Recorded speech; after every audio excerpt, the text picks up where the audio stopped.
This is BBC One, where he's big, he's beautiful, and he's back for another lunchtime session.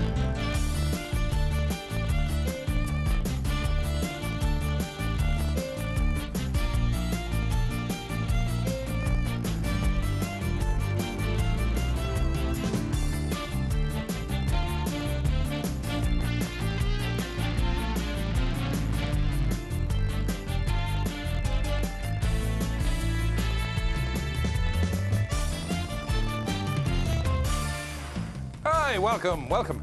Tell me this, did you miss us over the holiday? No! Oh, great, thanks a lot, yeah. Yeah, exactly. Well, you're welcome to... More tea, Vicar. Thank you very much. Welcome here. Now, look, Paulie, my dear old... My dear old sidekick and former captain of Mid-Hearts. Immediate pass captain. Thank you. Now then, you've got a hat full of stuff for me. That. They'll be pleased with your shot. It's one of your more muted numbers, Yes, isn't I it? thought I'd be subtle today. The girls. Hey. Tells Bells and Louise, the luscious librarian. Oh. Now then, I wish I could say we didn't have a lot of these. Trevor Hickling says, my husband and I... Trevor? My husband and I have actually sat and watched your programme today. Could you tell us what your programme is about? Well, I can tell you. In a local newspaper, this has been sent to me by HP of Llandailo. This is the local paper. It's 1205 Wogans Web. Terry Wogan provides viewers with a forum for live discussion covering the issues of the day. Since when? Oh, yeah. If it's our programme, well, it is your programme. We react to whatever you say, whatever you want. Your every whim catered for here. If it's our programme, I think we should have a vote for who presents it. Oh, I don't. Yes. No, this is a benign dictatorship. Candidates for the position of presenter, Louise, luscious librarian. Paulie, Dedicoat. Yes, great value. The sunburnt one. Don't you say that about Dory. She's back to her pristine glory. The only rule is the current presenter can't vote. Thanks a lot, James Carruthers. For the past 4 days, sobs of heartache and cries of despair have been heard from the women of this nation as we've been deprived from seeing our precious Paulie. Who is this demented woman? Yes. Not Sick. surprisingly, Thank you. Madeline Herbert. Oh, well, that's mad. Does the BBC not realise that we ladies only pay our licence fee so as to get a glimpse of our gorgeous Chippendale? Queen Anne Piece of furniture, you know. Well, it's only the legs that resemble a Chippendale, yeah. This email is to congratulate you. What I must say is the best television programme ever shown on daytime television. It's well known that daytime TV has a low amount of viewers, and thus budgets have to be kept quite low. Sting in the tail. Your programme is what the Big Breakfast was to morning TV. Why do I not feel tremendously confident? I advise many people who like the programme to write into you, as only people with a negative comment usually feel compelled to give... But friends are entitled to banter, aren't they? Having been stuck at home lying flat out with back trouble for the last week, I was unable to switch off the television. And on came your superb show. So the best way is to keep watching, turn the sound down. Hope I don't have a hidden talent for lip reading. This is Julie Gilbert. Oh, me back's gone again. Even as she wrote it. She wants El Dorado back. Yes, it's good. I enjoyed that. No, it'll probably replace me again. Oscabs. What? Oscap, no. Deadly, my dear old boy who's come rushing here. I had a little bit of wind. Various onerous duties at broadcasting house. And such is the money at our disposal and every expense being spared, we'd rush him here by bicycle. Yeah, I had a bit of wind up the West Way. Yeah. So if he sounds a little wind-blown, you'll know the reason why. What lies ahead today, Deadly, as if we care? Oh, good news. The Rocking Rev is here today with Best Man speech tips to scandalise newlywed couples this summer. Also on the programme, we've got itching, scratching and sneezing. It's that time of year, and Dr. Phil and Richard Edgar are our hypoallergenic chums today. And who tests the flavours of dog food? Judy Spires checks the chunks. Plus, Katrina will be putting her vocal cords to good use with a touch of strumming from the ex-captain Mid-Hearts. And we know who that is, don't we? Thank you. Oh, stop being so coy. Pull yourself together just because you've nearly been blown to pieces on the West Way. The old brain addled. And you see, there are stars on this program. This is my show, OK? Whose show is this? Here he goes. Thank you. But there are others who keep trying to muscle in. I mean, there's Paulie, there's Deadly, Muscle. there's Richard Edgar. Muscle. There's the Ginger Doctor. Muscle. There's a man in a dog collar, who I wouldn't put it past either. But on the other hand, Sir Hugo First of Stanwix and Carlisle, I've fallen in love with young Doreen. Oh, yes. Hey. I watch her every day, though my eyes are green. For one of her motherly smiles, I'd walk 1,000,000 miles. I want to be with you, seen. That's the worst piece of verse I've ever heard in my life. What do you call a nun with a washing machine on her head? I don't know where you're going anyway. Systematic. What do you call a woman who sets fire to a visa bill? Go on. I don't know what you're going. Bernadette. Look, Look, I'm going to have a potato. now you see, we've opened a whole can of worms here. Will you leave those? Sorry. Those are here for the stars' benefit. If you want, they were for your benefit. They'd be on your table. You've got snorkels. Those are my potatoes. No room on God, my he got table. snorkers. I'm Yeah. busy, mate. Go on. Look, yes, I see a whole new can of worms. Karen, I thought Ben was lovely. I want to see him more often. Yeah. This is a girl studying for her A levels, an impressionable girl, Ben. And it's you. Give it another picture of Ben. Ben is a total babe. Ah, yeah. I demand to see more of him on Cute the Ben. show. There he Nicky is. Wright of Nottingham. It's all going to go to his head, you know. It'll end in tears. Well, And I've got a Luscious Ben Louise lecture as might well, so- be all very well. When I phoned her, listen, Luscious, What? when I phoned her on the other Monday to ask her to reprimand the pair of you for ignoring Perry Como's 86th birthday, Yes. Yeah. not only had she obviously never heard of him, she asked me how to spell his name. Before my time. You're fired. No, I'm sorry. No. Oh, okay. I was beside myself when I saw that film clip of Louise, the lovely librarian, interviewing the pigs. The girl is undoubtedly pretty, has a nicely proportioned body, but she doesn't carry herself properly. Easy. This is from RSM Roger DeMaid, Royal Military Police. You can't do that. Sorry. Sorry. I slipped out Give with that the one laugh. back to me. Chichester. Give that one The back. girl is under. I started barking orders at the telly. Head up. Shoulders back, you horrible little bookworm. Stick that chest out. Swing those hips. Swing Stop my it. hips under the desk. Crikey, she better not come anywhere near my parade ground. I'd give her a right good drilling. I'm sorry. That's excessively saucy. You can't say that. You can't say that. It's not me. It's not me. These things are written. They're written down, and all I ever do is read them. It's not me. Okay? Not me. No. Oh, crikey, what's this? Look, have a look at this. What are these supposed to be? Congratulations. Good to see the old folks enjoying themselves without a Zimmer frame in sight. Are you all on casters? Kevin Bolton. I hope you like these badges. I would have made for Telltale spells. Is this supposed to be you and me, Paul? Yeah. The twins. Yeah. I'm not so grey one. Not much in it, is there? Not much in it. Sorry. Oh, incidentally, you've just had a trim, haven't you? Look at Yes. that. Who did that? Hair for you? by Vivian.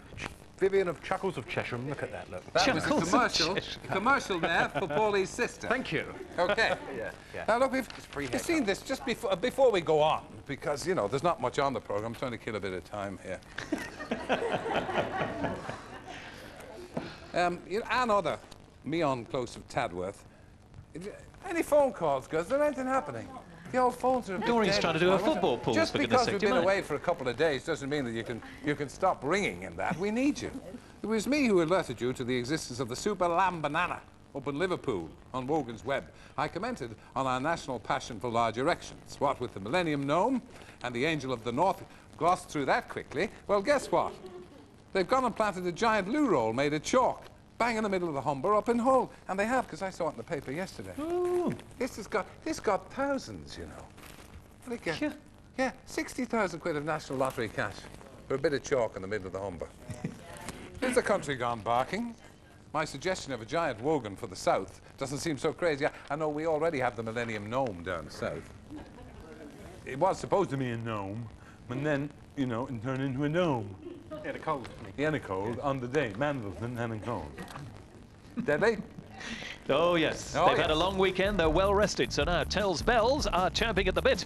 To ring those bells, dial 0845 300567 if you would. We're fully faxed up here as well. Call us on 0845 3000 789. Tiggs, young limbs, try Wogan at bbc.co.uk and see what happens on email.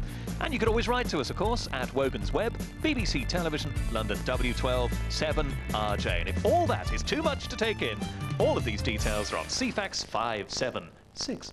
Do you know that man is able to do that while at the same time picking the flies out of his teeth? That he got while being jetted over the Westway to join My us. insect collection, if you don't mind. On a velocipede. On a velocipede, yes. Lindsay Byrne of Dunstable has faxed us. Say, good morning, Terry, Paulie and Debbie.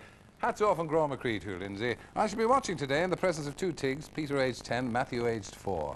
You'll probably stunt their growth. Could you please ask them, no, tell them, not to make any disturbing noises during the show. Clear off, you Tiggs. Lock them in the cupboard. Oh. I don't care, I don't care. I've had children. I've had children. I've gone through it. Sorry. Sorry. Sorry. What I really want to ask is, could you do a spot called Which One Is Which? Where we have to, we're having enough trouble as it is, where you have to guess which of the two laughs heard belongs to the Reverend Roger Royal. Deadly? Now that was Roger Royal. Let's hear Deadly. That's it. It's damn close, isn't it? Now, I have a letter here that says, as June the 23rd approaches, John Faulkner of Aberdeen, we're driven by you, as I say, whatever you want, we'll do for you. And as June the 23rd approaches, I'm becoming increasingly uncomfortable with the idea I have to stand up in front of a crowd of people. Don't thank them too much. Thank you so much.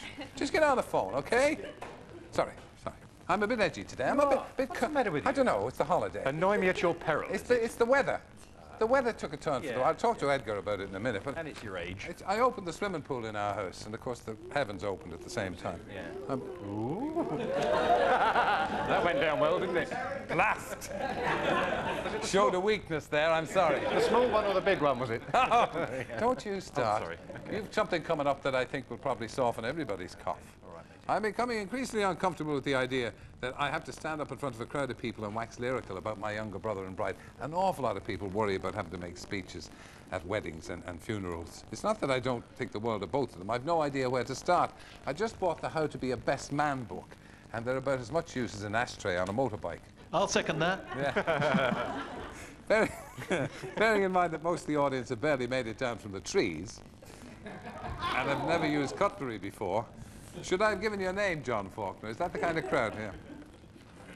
Should you be allowing them to sit down with their knuckles dragging along the floor? Do you have any tips on how to construct an interesting, non-embarrassing speech that can be looked back rather proudly than with withering shame? Yes, it can be a very hard thing to do, and a lot of people have to do it. They worry themselves silly. Before I go to the expert, the man who actually won the award as the best after-dinner speaker since time began, I'd like you to have a look at this. This is really, I suppose, the touchstone, the watershed, the high point by which all speeches can be judged. Arthur Fowler making his speech at Pat and Frank's wedding. Best man, time for the speeches. All right. I'll just have a drink first. After. Oh, all right.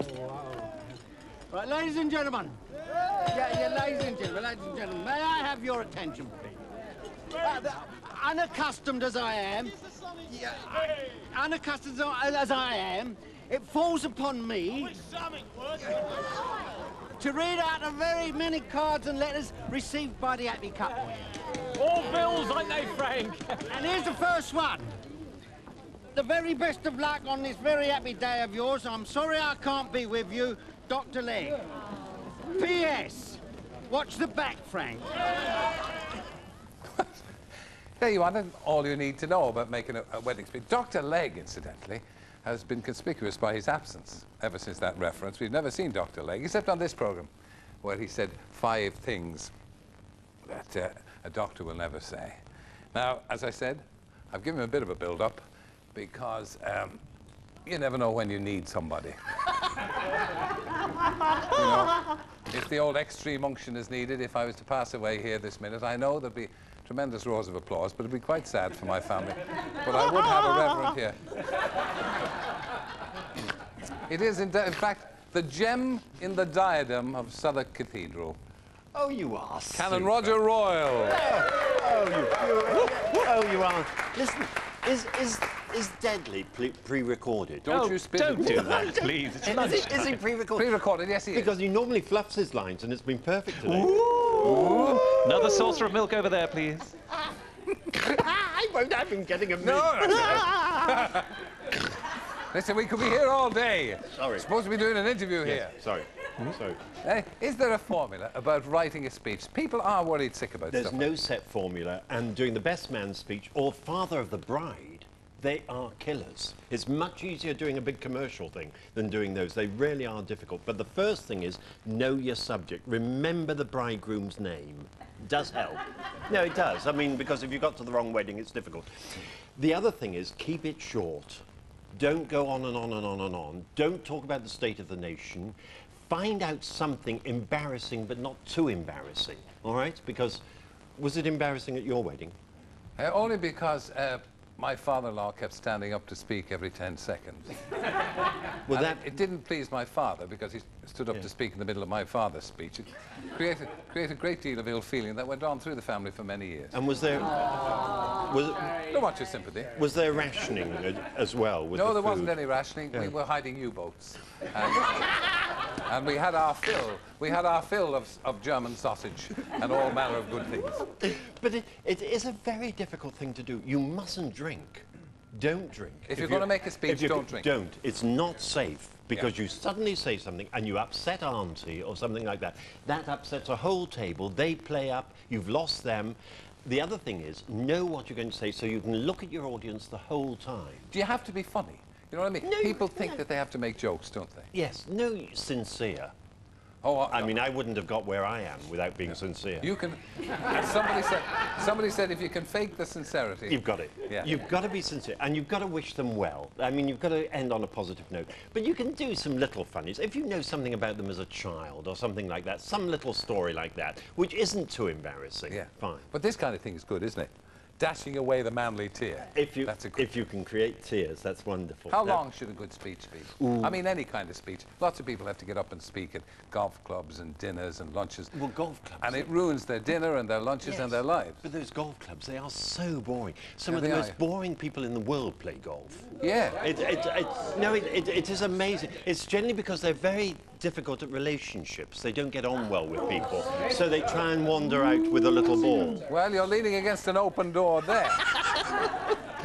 Well, no, I mean, if you're doing a mega speech, you're 20 minutes. That's ample. That's it. That's ample. Yeah. What do you do when you get up to speak before, like, the Saints and Sinners, the Lord's Taverners, or any demanding groups of people who know a good speech from a duff one? Yes. How long would you give them? I wouldn't go more than 20, at the most. Yeah. Because they can get, they can... And also, with saints and sinners, they're older, and the incontinence and things like this. What's Are we not holding your attention, Deadly? Are you a saint or a sinner? I thought I was getting a direct message from the management. Why will he come in like this? I don't know. Why does he do it? It's very annoying. And he gambles. He gambles? He encourages it. Wednesdays, Saturdays. Of course he does. The voice of the balls, yes. And much good he's ever done me. Precisely. And I've made him what he is today. Isn't it tedious? Oh. Why didn't you get Fran Godfrey? Because she's very nice and She's attractive. She's easy to work with. Yeah, very easy. Very And easy. A great deal of what can only be described as sex appeal. She's a weeny bit like the librarian. Yeah. Can I change my books? You can change your what? Can I change my books? Oh, yes, I see what you mean. Look, I was going to say, finally, how do you deal with hecklers? Oh, I used to say, if I got bad hecklers, I used to say, if you can find your parents, I'll baptize you. And that generally shuts them up. I bet it does. And don't forget, you've got the microphone, they haven't. I have seen But you... it's done with love. Of course. I've seen you deliver a speech that you finished with the band playing The Stripper, and you slowly tore all your clothes off. No, it wasn't the stripper. You've got it wrong, you see. Big Spender. Oh, was it Big Spender? Big Spender. Because that What's makes the difference if you take your clothes off? No, because there's a big difference, because Big Spender makes a wonderful offertory hymn. And people realise that... Are we in the realms of blasphemy? No, never, never. Bum, bum, ba, bum, ba, bum. Ha! You're not getting more. We've had our share, we've had our share. Wonderful. Now we have here, this is culled from a broadsheet masquerading as a tabloid. And vicars swat up on EastEnders to fill their pews. They're saying, hey, you know, do you believe in that being I know you're a populist, and I know that you can touch on what people are talking about and thinking about. Do you think it's a good idea to give people the rundown of what's happening up Albert Square? No, you don't need to give the rundown. And I see it's upset Anne Widdecombe, and I don't want her upset, because she's a near neighbour of mine. We go to the same takeaway. There's several women. Really, there's several women you mustn't upset. It used to be only Margaret Thatcher you had to watch a step with, but now it's Anne Widdecombe and Mo Mowlam, isn't it? Oh, don't upset Mo. No. But isn't she brilliant? Yeah, wonderful woman. I'm really pleased with her. No, I think, you know, use modern illustrations by all means. That's absolutely fine, but don't go run down on the East. Let me ask you a question. I mean, you're a disc jockey, you're a pop jockey, you've done all that kind of Sunday half hour and all the rest. Do you know it was that man over there? Who Paulie Walters? Paulie, who taught me how to self-op. I did. He did. Yeah. For one Christmas day. Okay, well now, Katrina and he, against all the wishes of the production team and the great British public, are going to sing in a minute. So I want you to get ready your introduction for them. In the meantime, here's 5 things you'll never hear a vicar say. My favourite hymn? Mel Gibson? Oh, you mustn't come out in the cold just to attend our autumn fair. Yes, you have told me about your operation, your grandchildren, your war record, your hatred of new hymns about 15 times! Today, I'm reminded of the song, all things bright and beautiful, all creatures great and small. And it was then that Jesus called Mary unto him and said, Mother, don't let them eat my Easter eggs, I'm coming back on Monday.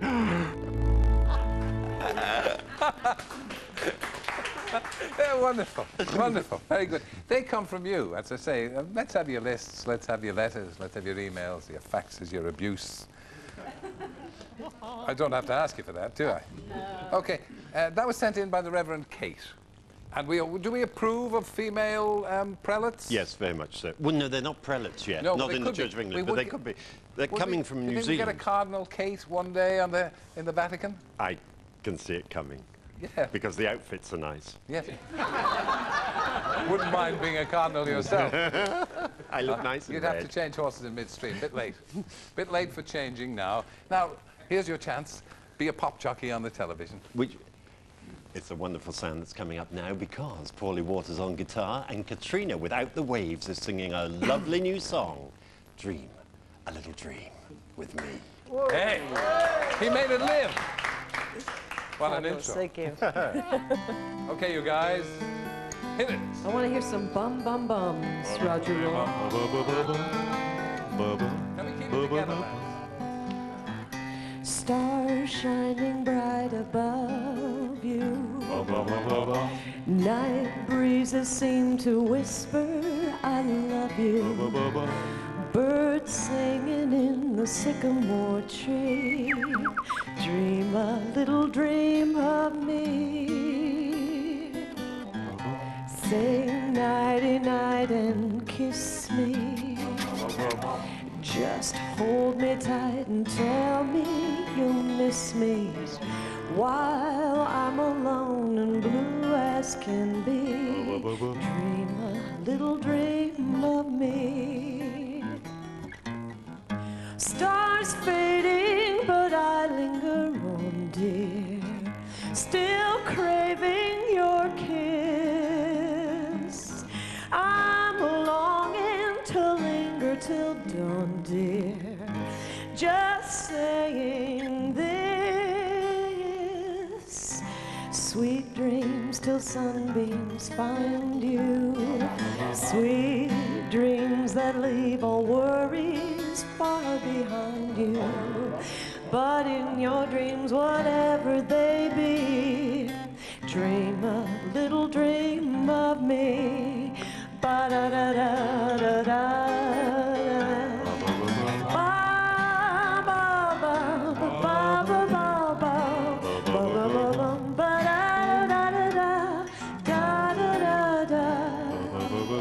Do you mind? It's the end. Dream a little dream of me.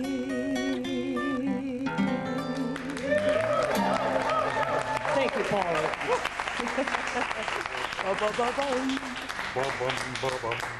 You want that to go on and on, don't you? It's a great favourite of ours on Radio 2, that, isn't it? We love it. Good choice for a new record. Don't think I didn't hear you dirty hams having a sneaky little run-through on the radio yesterday. They were practicing their ba-ba-ba-ba-bums. Park yourself beside that sainted man there. That was good. Can I just say, Roger Royal rocks. Doesn't this man rock?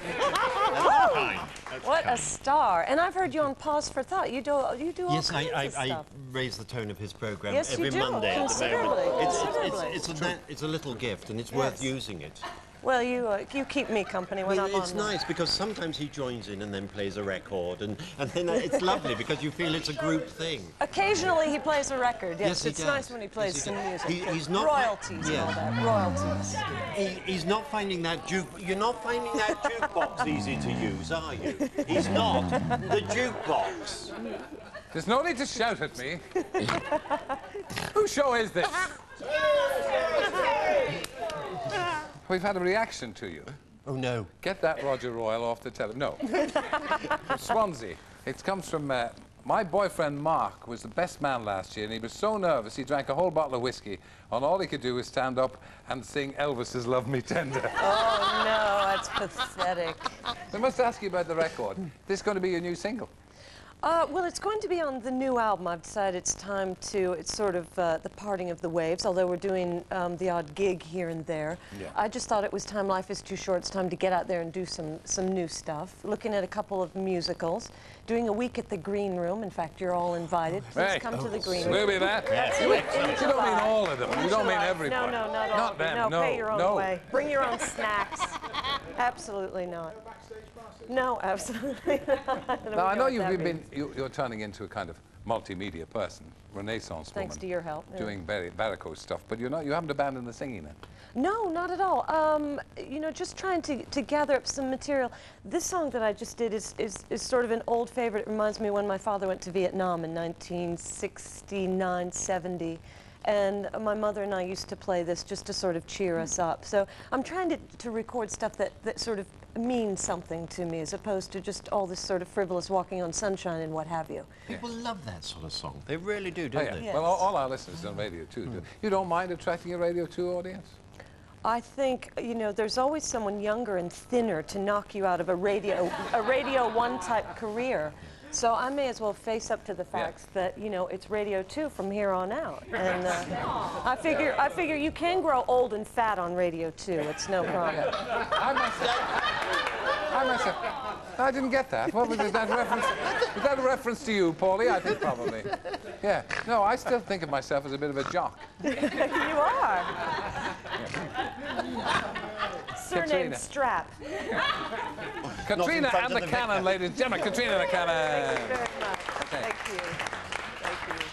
Do you know, I'm putting on weight eating this stuff. The present Mrs. Wogan said to me, she said, I watched it the other day, she said, I think you're getting a little bit rotund again. And it takes a lot for her to say that. Yeah. It doesn't show, fortunately, wearing light clothes. Or on the radio. But that's why I'm wearing, No, that's why I'm wearing the jacket today. Did you hear that, Deadly? There's more to come, isn't there? Oh, if yes. You tell me there's more to come. There has to be more than or this. perhaps less wine. Itching, scratching, sneezing. It's that time of year. Dr. Phil and Richard Edgar are our hypoallergenic chums on the programme today. And who tests the flavours of dog food? Judy Spires checks the chunks. Plus, more in the programme today of your meanderings from the Wogans Web postback. Just watch those letters tumble. In our direction, please. Terry. We've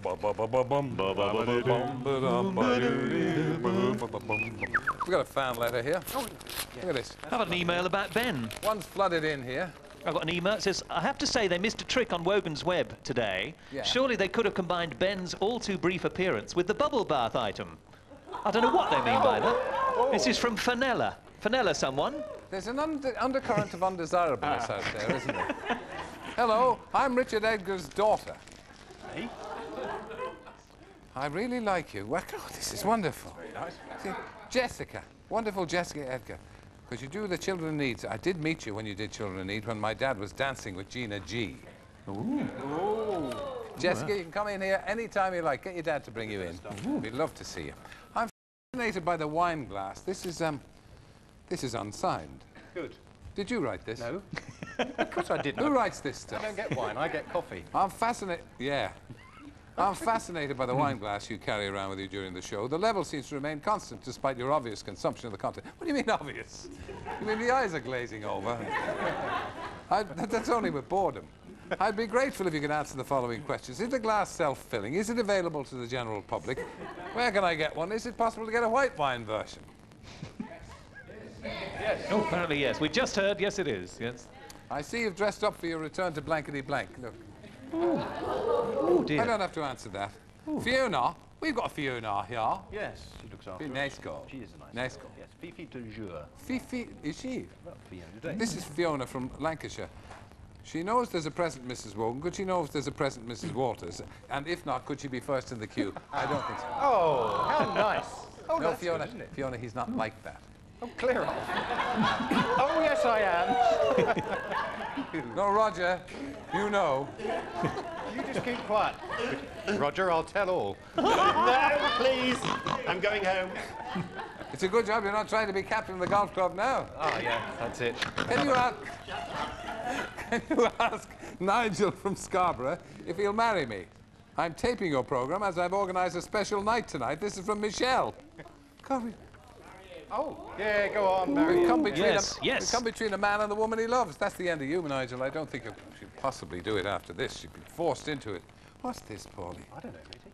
I was in the supermarket the other day. Oh, yeah, as I say, you're the people. Anything happening on the phones, lads? Doreen, that sounds bad. Just ringing home. Somebody die on the other end of the phone. No. I hate that when people die on you. Because, you know, the viewing figures go right down. You see, we're trying to respond to things you write. I was in the supermarket the other day, Irene Bartram, and she used to keep goal for Charlton Athletic in the old days. I was in the supermarket the other day, and I noticed just how many different flavours of pet food there are. Yeah, are animals really that fussy? Surely dogs wouldn't get such a choice in the wild. Why the wide selection from tuna to rabbit? Who decides all these flavours? Are they tasted for flavour by humans or dogs? Well, Irene, we sent out our ace reporter, Judy Spires, to find out. Oh. Can you have a fridge with no food in? I'm absolutely starving. Oh, did you hear that? It's terrible. Well, you never know, do you? Somebody might have left something. Nope. Toaster, bit of old dry toast. I'm leaving since about 7. You thinking what I'm thinking? Ah, Ivan. I guess as head nutritionist, you can tell me, can I eat that or not? Yes, of course you could, Judy. It's manufactured to very high standards, and of course, if it's safe for dogs and cats, it's got to be safe for us. You might not like the taste very much, of course. After all, you and I are not dogs, so it's not designed Thank for us. you for saying that, Ivan. It's not designed for us, it's designed for dogs. But in terms of its safety and its nutritional content, yes, of course you could eat it. But do you actually taste the food? No, I don't. The real taster has got to be the animal for which it is designed, either the dog or the cat. So we've got to ask dogs and cats the questions as to whether they like the food.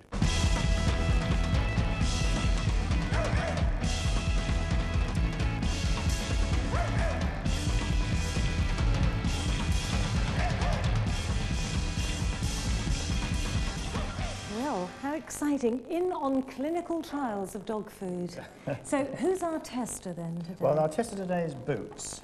Boots is a Cairn Terrier, one of our most senior testers, actually. He's 13 years old, so he's been doing this almost as long as I have, I suppose. Seen it all, tasted it all. That's right, seen it all, tasted it all. All of the foods we offer Boots are nutritionally complete. Different recipes, different designs. So in terms of his nutrition, it doesn't really matter which one he eats. Right. What we want to know is which one of those nutritionally complete foods he actually prefers because of its taste.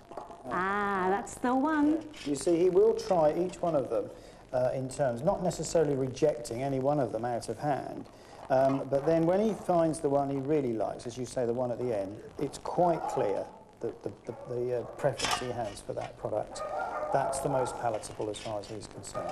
What do you think it would taste like? I think it actually, people have tasted it, and they tell me that it's actually rather bland. Compared with some of the flavours that we like, because I mean humans tend to like quite spicy foods or foods with definite flavours. I think the final word should be from the dog's mouth, really. Boots, what do you think? Ah, I think you've got your answer. There's not a lot more there, big boy. That's it. That's a happy dog. Hi, well, thank you, Judy. That dog, he'd look like he'd eat a baby's backside through a wickerwork chair, wouldn't he? Have your leg off as well, wouldn't he? Could I have a job testing dog food? Oh, it's all right. It's from a dog. It's from Zach, the Border Terrier. Now, recently, due to bad hay fever, yeah, there's an awful lot of that about, and I know from my own family suffer from it a bit. I've been off school, thus forth, having nothing to do. I started watching your show, and that's made you worse, added Phil Lewis of Worthing in West Sussex. Say hi to the luscious librarian. You're having a bad effect on the youth of this country. Was that a whippoorwill? I've noticed that you keep going on about what week it is, a balloon week. I watched the really useful show. Oh, well, that's worth something. Really useful? Really useful. A feature on animal allergies. They said it was National Allergy Week as well. We'll add that to the ever-growing list. OK, well, look, I have the very man... What have you got? Somebody's stuck their cat on the fax machine, look. Oh, that's cruel. Look, that has to be cruel. Can you see that? They faxed the cat to it. Faxed the cat. Can you believe it? I'm just going into the... What's the weather like today? Is it raining? Oh, look, it's always lovely here, isn't it? Dr. Lovely. Phil Hammond, our resident medical man. Well, thank you. It's all right. It's all right, he's a medical man. So, yeah, can you dispense the old allergies? As I say, my family certainly suffered from it. Most families have suffered one way or another. Why do we get them? Why do we get allergies at this time of the year?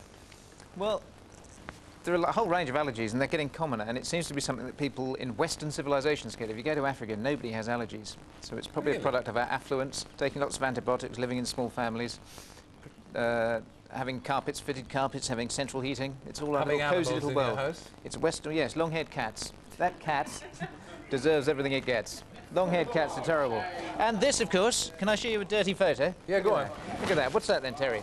That is a flea, is it? No, it's got 8 legs, so it's a member of the... It's an octopus. Spider family.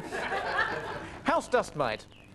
Do you know you've got 2 million of those in your bed, Terry? And they're living off mouldy flakes of your skin. And they lay droppings, and people are allergic to the droppings. So it's one of the main triggers for asthma. But what's fascinating is that asthma is more common in middle-class populations than it is in working class. It's just as common on the Isle of Skye as it is in the inner city. So well, it's not just pollution and dirt and things. There's a lot more to it. Well, what is the reason then? Is it fancy living? People think that, yes, now we've killed out all the major infectious diseases. They think our immune system is turning to something else. And it's basically the immune system overreacts to a peanut or a bit of pollen. And it's like a pan boiling over on the stove, and you get a nasty allergic reaction. What's the solution to that? I mean, are we supposed not to take any antibiotics then? No, but it is likely that that the way that we live now, one of the reasons they found a lot of working class kids are protected against certain things. They live in small families, they get lots of diseases, infectious diseases, snotty noses and things, and that allows your immune system to prime itself properly. Whereas if you're only in a family of 2 and you send your kids to a nanny and you don't get all the dirty things and grub around in the dirt, then your immune system doesn't get primed and you get more of these allergic things. Well, that's very unusual. That's the first time I've heard that explained. Well, allow your kids to get snotty noses. Snotty noses are great. There was another great study that showed that kids that don't wash their hands get less asthma and eczema. Well, I was always rub about in the dirt a bit. I mean, I'm always been told off by people over here because myself and Bob Geldof, we only have a bath once a year. Right. Whether we need it or not. Do you wash your hands after the toilet? Certainly not. Because that's an interesting thing, because most people wash their parts more than they wash their hands. So in fact, after you go to the toilet, you've probably made your parts dirty by your hands, and you should wash your parts rather than your hands. Well, I'm afraid the nuns brought me up to think that that was probably an occasion of sin. Right. So I wasn't allowed to do that. But I mean, no, we always had a theory, so myself and Bob Geldof, that it interfered with the flow of your natural oils, bathing too often. That's fine with me. You go with it. Go with the flow. Is there any cure for allergies? Well, they try to avoid allergies in the first instance. I mean, these things are quite frightening. Things like peanut allergy. In fact, peanuts generally are frightening. There was a study that showed that communal peanuts have 10 different brands of urine on them. If you go in the bar and pick up a communal nut, you'll find 10 or 15 different brands of other people's effluent. You never think of that. Do you fellas come back not having washed their hands from the loo? Have a nut. But no, thanks. But not now. The interesting... Probably about 1 in 200 people are allergic to nuts, and there are about 5 or 6 deaths every year from peanut allergy. And you have to be really vigilant. If you're a parent and your kid has nut allergy, you have to go through everything for ground nut, arachis, peanut oil, and it's loads of stuff. Boots have now made sure that none of their medicines have peanut oil in. Yeah. I knew someone who was allergic to nipple oil. Their mother was breastfeeding, and they used like peanut oil in the nipple cream to stop cracked nipples, and they were allergic to that. So it got everywhere. And it's really difficult if you have an allergy like that to avoid it. Yeah. And you have to carry a bum band around with adrenaline in case you have one of those nasty reactions. It's a fashionable thing to have allergies, isn't it? I mean, allergists are a growing thing, like psychotherapists. And well, there's a huge potential to be ripped off. There's lots of flaky people offering tests and things of no proven benefit. And there are tests that you can get. There's a skin patch test, allergy test, and if you're allergic to certain things, you get a wheal. And also there's a blood test called the RAS test, which will check out a certain immunoglobulin that is high in allergies. But there are lots of quite flaky people selling tests that don't work. So there's a huge potential to get ripped off. Yeah. There's organisations like the British Allergy Foundation. They're good people to get sane advice from. Yeah, so it's going to get worse, you think, rather than better, as we get better. Well, it's very difficult avoiding it, isn't it? And now we have this problem of pollution, which probably isn't the primary cause, but it's a horrible trigger. So as well, you get days of the weather that are horrible, that have high ozone levels, and you have a high temperature in nasty cities and things, and so it's getting very difficult to get rid of it. But they always say avoidance. It's very hard staying in all day. Well, yeah, you can't stay with a paper bag over your head. Richard, come in. Richard Edgar, who's our resident weatherman. Where's the staff? Where's the staff? Why are you in shorts, Richard? You're always in shorts. I'm always in shorts. Is that a contractual obligation? The summer's here. Hi, Phil. How are you? Nice to meet you. That's it. Thank you, Paulie. This is about you, Richard. I'll come to this in a minute. We were just saying, the doctor was saying the weather has a... What's the most significant way that the weather affects allergy sufferers? I think the big problem is when we get the high pressure, the anticyclone in. We get what that causes. What does that mean? Well, what that means is basically that the air's not moving. It's fairly stable air, and the most important thing is we get a change in the temperature. Rather than temperature decreasing when we go up, the temperature actually increases for a time. So that gives us what we call an inversion, which acts like a lid, and it traps all the muck, all the pollution, all the spores in the lower atmosphere, and that's when we get the really high levels building up. You know when they say a pollen count? That's another one that foxes me. How do you count pollen? I mean, well, very simply. There's a lot of it. Yeah, there's a lot of pollen around, certainly from May onwards. You basically suck it in through a filter, and you measure how many pollens per cubic metre over a 24-hour period. That gives you an average level. And we're talking at this time of year about the grasses and the birch being the highest pollen levels that affect, I think, probably 80–90% of the population who are suffering. And we measure those, and then, in fact, we look at the weather situation looking ahead, and the Pollen UK can give a forecast. If you're looking for that sort of information, you can actually find it on the website, go for Pollen UK. Yeah. Is there any escape? I mean, how do we avoid it? Well, I think as Phil was mentioning, I mean, you can stop indoors, you can close the doors, you know, you can go, you can go down to the seaside. I mean, what you're looking for is to change the air mass. You need to change the air, don't you, to get rid of those levels of pollution or pollen. And there are sensible things you can do, like wearing sunglasses to stop it getting in your eyes and washing your eyes out afterwards. The actual pollen count tends to be high about 5, 6, 7 p.m. at night. So if you can avoid times, don't cut the grass, don't roll in the grass. Yeah. You can still... But people do suffer, as I know from my own family, and most people do from their families, they do really suffer. I've got something here for you, Richard, just before you go.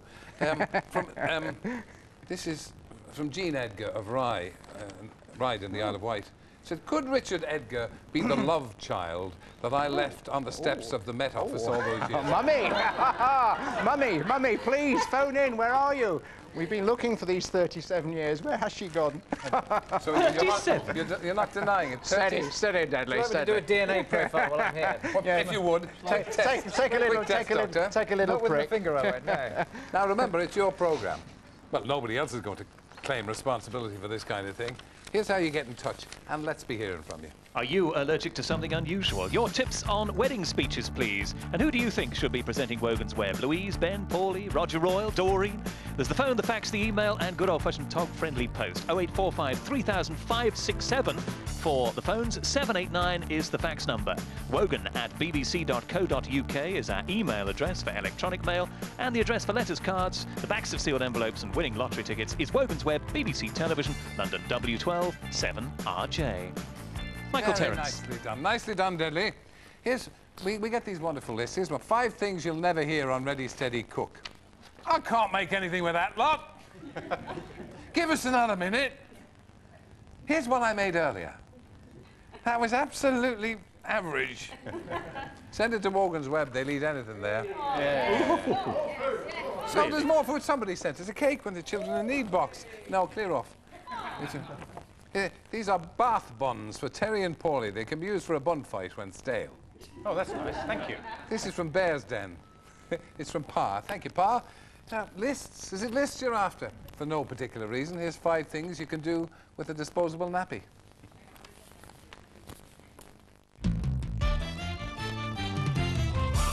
Baby needs constant care and attention, and that includes nappy changing. But stop. Before you throw that away, why not try using it for something else? When making a salad, it's important to have mustard and cress, and a disposable nappy provides the perfect nurturing environment for their healthy growth. Simply open out the nappy, wet thoroughly, and sprinkle the seeds on top. Place the nappy near some natural light and wait for harvesting.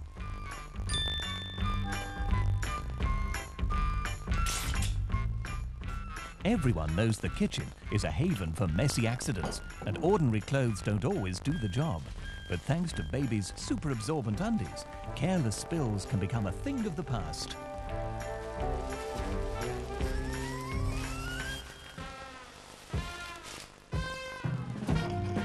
When making a packed lunch, leave aside those bulky plastic containers. Baby's nappy is on hand to keep those sandwiches safe and dry. The cushioning effect will even prevent crushing during the long journey to work. Disposable nappies are a must for any keen gardening enthusiast. An activity such as digging is made more efficient by providing a maximum safeguard around the knee joint area.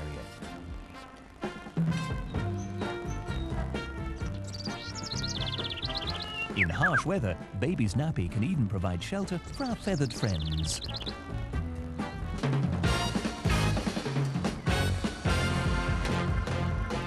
As for the kids, they too can benefit. Baby's hand-me-downs provide the perfect protective gear for skateboarding. And for the fashion-conscious, there's an exciting range of modern colours. Wogans Web, trying to be helpful. Hey. Oh, yes. Trying. That was sent in by John Blackburn from Weatherby. Thank you. It's disgusting. Paulie, my dear, has anybody ever opened that bottle of wine? Or No. Is everybody afraid? We're going to give it to somebody, aren't we? Have you had it? You've eaten most of my snorkers. I haven't touched your snorkers. I've been eating the Is he still here? There's a fax here from Ivor of Stockport. Careful. Yeah. Was that really the Reverend Roger Royal earlier today? Or was it Les Battersby trying to pick up the odd appearance fee? How can he say that? Say that about a man of the cloth. Some people are nasty. Yeah. He says, that's in big writing just in case the old geezer's eyes are going. Old geezer. How about Louise and the vicar doing a joint strip? Oh, really? Take that jacket off. It's dazzling me budgie. There's an unsavoury element crept in here. It's been terrible. 10 reasons why cats are better than men. Well, I won't do the 10. You can put the cat out at night and it'll come back. Cats don't leave nail clippings all over the house. A cat is hairy and nice to look at. They don't hog the bathroom. They don't moan about the unfair distribution of World Cup tickets. And they occasionally dig part of the garden without being asked. Deadly, can you tell us what's in store tomorrow? Well, speaking from memory, can we tell the difference between salt and vinegar and cheese and chive? Blind tasting tomorrow proves we'll do anything for food in this studio. And mind your curbside manners, Clamper Ray is here with us. And also twice nightly Whiteley's heard about the wine, so there'll be no stopping him tomorrow either. That's tomorrow on Wogans Web. The old talking deck chair is coming in. Yes. Is he bringing Carol furthermore? Boards? Might be. You never know. Look, do you remember I was saying the British shouldn't even try? They cannot wear shorts. Have you ever had a pair of shorts, Roger? No, don't agree with them. They're not natural. They aren't natural. Very well said. Well, no, Hugh again, formerly the artist known as Hugh Reinl, says, on my way into Manchester, I put this to the test about the British not being able to wear shorts. The following people proved you wrong. The blonde on the zebra crossing in Shaw, the girl on the red bike at the big lamp roundabout, the redhead at the bus stop in Losley Brook, the girl in blue outside the tripe shop in Royton, all the girls of the upper sixth at North Chatterton School. This is unhealthy. He was fellas. Girls can wear shorts until the cows come home, as far as I'm concerned, but it's the fellas, the knobbly knees, the short legs, long bodies. Sandy of New Malden has phoned in. Didn't we? While I was sitting here, we got a phone call from a sex therapist, didn't we? Yes, we did. That's absolutely right. And she longs to come and demonstrate her trade. Oh, by heck. We're the very people for that. Absolutely. Now, Sandy's just got a new husband to wear bright shirts because of you. Thank you. There. And now you've taken to wear something dull. I didn't have a lot of time for That's ironing. tremendous. This is not the way to go. And Natalie, aged 10, I think this is the best show ever. Oh. Hey. Thank you, Natalie. Yes. Unfortunately, Natalie's not allowed up to write to points of view. It's only 100-year-old curmudgeons that write to points of view. I tried to phone you. There's apparently a fault in your line. There's a fault on the line. And no phone calls coming through. Doreen, you've been doing nothing. You've been sitting there twiddling it. Any phone call? Yes, I have got one. Yeah. Mary of Cheshire. Now that we've mastered the foreign language, Swedish and Dutch foreign languages, what about a few choice Irish phrases as she's going there on holiday? Certainly. Certainly. The thing to say, Pogue Mahone. No, say that. Say that when you're in Ireland. Torshi mahogany gas pipe. Anyway, Liz Docker, thank you very much. I'm afraid that's about the height of it. I think I can hear the music. Play the music, out in a cage, as other English used to say. Join us tomorrow morning. Much the same kind of thing, 7:30 to 9:30 on Radio 2 over Morn. And we'll be here at 12:05 tomorrow. Me, Paulie, Deadly, the gang, the fellas on the floor, everybody. See you then. Should be okay.